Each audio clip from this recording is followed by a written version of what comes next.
بسم الله الرحمن الرحيم. يا أيها المزمل قم الليل إلا قليلا نصفه أو انقص منه قليلا أو زد عليه ورتل القرآن ترتيلا إنا سنلقي عليك قولا ثقيلا إن ناشئة الليل هي أشد وطئا وأقوم قيلا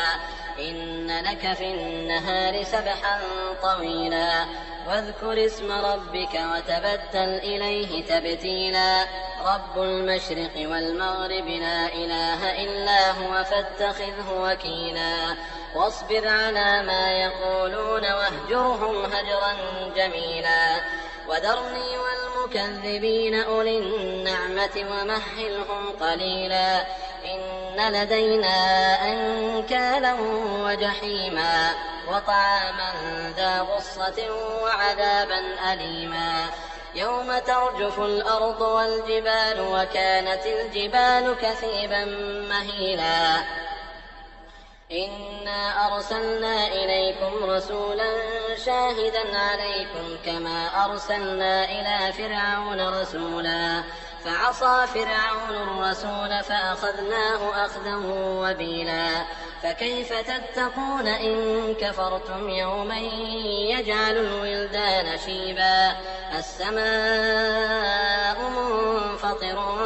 به كان وعده مفعولا إن هذه تذكرة فمن شاء اتخذ إلى ربه سبيلا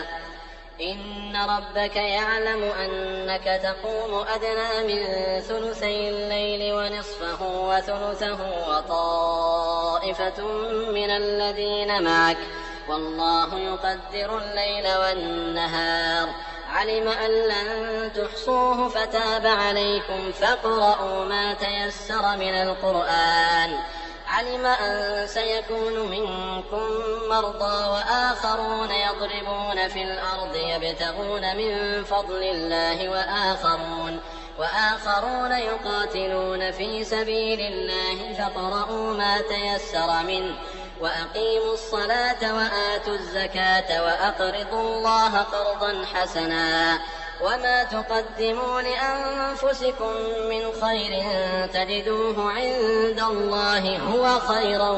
وأعظم أجرا واستغفروا الله إن الله غفور رحيم.